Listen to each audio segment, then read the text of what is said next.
Hello everyone, welcome to History Discussion. On January 0, 1968, after the Tet Offensive uprising, Reuters reported a shocking statistic. The US had deployed nearly 500,000 troops in South Vietnam, spending up to $60 million per day, yet still couldn't secure an inch of territory in the South.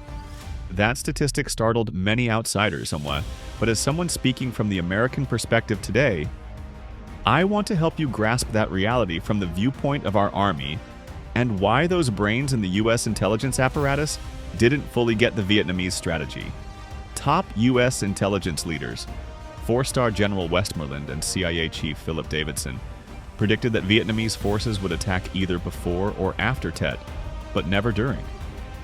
They assumed the Viet Cong lacked the strength to strike the cities and instead would focus on places like Khe Sanh. And so, at the time, many South Vietnamese army units were sent home to celebrate Tet in their villages, while US officers and soldiers were allowed to participate in the Vietnamese Lunar New Year traditions. Even President Nguyen Van Thieu of South Vietnam went to his wife's hometown in the US, adding to the complacency in the military circles. But then, on January 21, 1968, just 10 days before the main offensive, Vietnamese forces fired the first gunshots at Khe Sanh in a feint maneuver. That was also the first time they brought tanks into play there, making the US even more convinced that the Viet Cong would limit their attack to Khe Sanh only. Intelligence reports claiming attacks in urban areas were dismissed as false. That led to the assumption that the war would be conventional, with a single front at Khe Sanh, and the US was fully prepared for it. The US believed that with superior training, logistics, and firepower, they would easily defeat North Vietnamese conventional forces. They even provoked North Vietnam to attack Khe Sanh, confident they would crush them. In US thinking, Khe Sanh was like a second Dien Bien Phu, a trap for a conventional showdown. Compared to the French in Dien Bien Phu, who could only airdrop about 100 tons of supplies per day, the US could sustain 600 tons of supplies daily to Khe Sanh via helicopters and aircraft. So they felt unconcerned. In the first 10 days of fighting, they fired 150,000 artillery rounds, 1.5 times what the French used over 56 days at Dien Bien Phu. They even flew in the newly trained 1st Air Cavalry Division within 72 hours. And their iconic B-52 bombers rained down 100,000 tons of bombs over Khe Sanh. From the American viewpoint, this was dominance. B-52 was our strategic strength recognized around the globe, yet Vietnamese forces showed that B-52s could be rendered nearly useless. Each night, they dug trenches and crept close to US positions to engage in brutal close-quarters combat, neutralizing the bombers' effectiveness. That forced the US to lower B-52 bombing altitude from around 10,000 boulders to about 9,000 boulders to improve accuracy. But those shifts meant bombs sometimes landed as close as 100 meters from US bases, risking friendly fire and shocking losses. Then came a surprise on January 28th. South Vietnamese intelligence discovered broadcasts and leaflets calling for general uprising in urban areas. They realized our strategy was to strike the urban command centers during Tet. Ironically, on January 30th, just one day before our general attack, they broadcast appeals urging soldiers to return to units. But most didn't, preferring to stay with family during the Lunar New Year. Many said even if they wanted to return, transport was disrupted due to holiday travel. Because of that, major enemy strongholds in Saigon, US Embassy, Independence Palace, Dinh Ngoc Lap, the radio station, and the police headquarters were attacked and overrun with ease. This series of attacks shocked America. Later, US Secretary of State Henry Kissinger described Hanoi's strategy as baiting America into focusing on periphery battles, then striking US-held urban centers from within. The surprise was devastating. A particularly shocking moment occurred when Nguyen Ngoc Loan, a South Vietnamese general, executed a Viet Cong prisoner on a Saigon street, a graphic image that stunned the world. Even after immigration to the US, protests erupted. Democratic lawmakers Elizabeth Holtzman and Harold Washington filed a hearing to have Loan tried as a war criminal. But the U.S. government, reluctant to dredge up its involvement, allowed Lone to remain in the U.S., where he ran a pizza parlor in Virginia. Activists visited and spray-painted messages like, "We know who you are," fueling global anti-war sentiment. In Saigon, U.S. command centers were temporarily occupied for hours. American soldiers at Khe Sanh found themselves in what felt like hell. Morale plummeted. They realized death was no longer distant. Historian Michael McClear later wrote that the evening news at 6 p.m. brought the war into every American living room. It felt like madness, not freedom. And framed an aging leadership increasingly out of touch. That sea change in public perception, the shock of the Tet Offensive and the loss of morale, forced the U.S. Army and our political leadership to the negotiating table, with Paris peace talks lasting 4 years, 8 months, and 16 days, featuring the verbal duel between Kissinger and Le Duc Tho. That shift would change everything.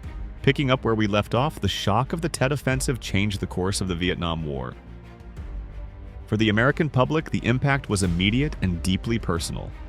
As our command centers in Saigon were struck and images of chaos and brutality flashed across TV screens, a sense of vulnerability spread throughout the country. American families began to see the conflict not as a distant operation, but as a battle that was entering their own living rooms every evening, shaking confidence in our military and government leadership. American soldiers at Khe Sanh found themselves isolated, morale shattered by the surprise attacks on Saigon and other urban centers. They began to see Khe Sanh not as a strategic stronghold, but as a hell on earth. The psychological pressure was immense. Soldiers knew that death could come at any moment, and the intensity of close quarters fighting made the experience all the more harrowing.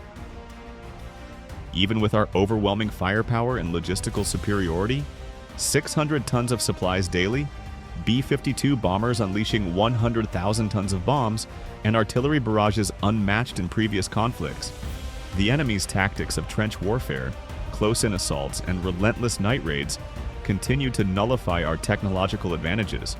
Lowering the B-52s for better accuracy only increased the risk for our own troops, and friendly fire incidents became a grim reality.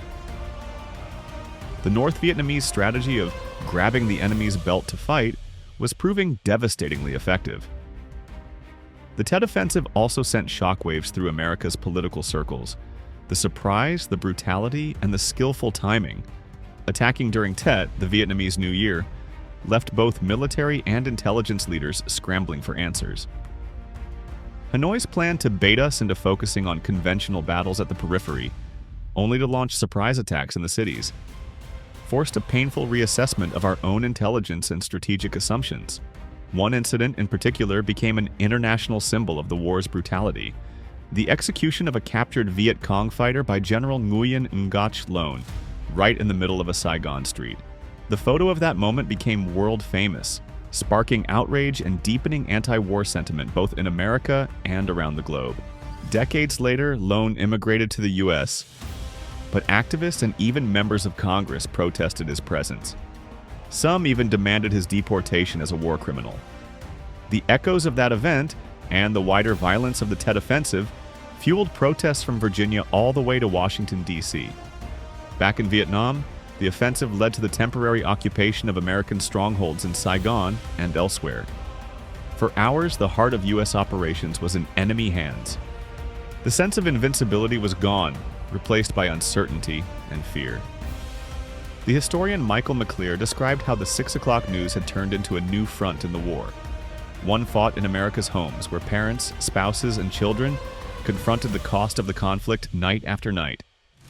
This relentless pressure, military, psychological, and political, forced the United States to the negotiating table. Paris became the site of a new kind of warfare, a battle of wits and words between Henry Kissinger and Le Duc Tho. The negotiations would drag on for more than 4 years, testing the resolve of both sides. International observers famously remarked, "Heaven created Kissinger, but why did it also create Le Duc Tho?" The world watched as each round of talks brought hope, disappointment, and renewed uncertainty. The story of the Tet Offensive and its aftermath is one of shock, adaptation, and a hard reckoning with the realities of war. For the United States, it marked a turning point, not just in military strategy, but in national consciousness and public opinion. The psychological blow was so deep that it altered the trajectory of U.S. involvement in Vietnam, setting the stage for the long, painful negotiations that followed. But how did the U.S. finally come to terms with this new kind of warfare? And what lessons did we learn from the grueling negotiations in Paris? What ultimately led to the signing of the Paris Peace Accords? And how did these events shape America's future role in global affairs? Find out in our next episode, coming soon at 8:30 p.m. right here on History Discussion.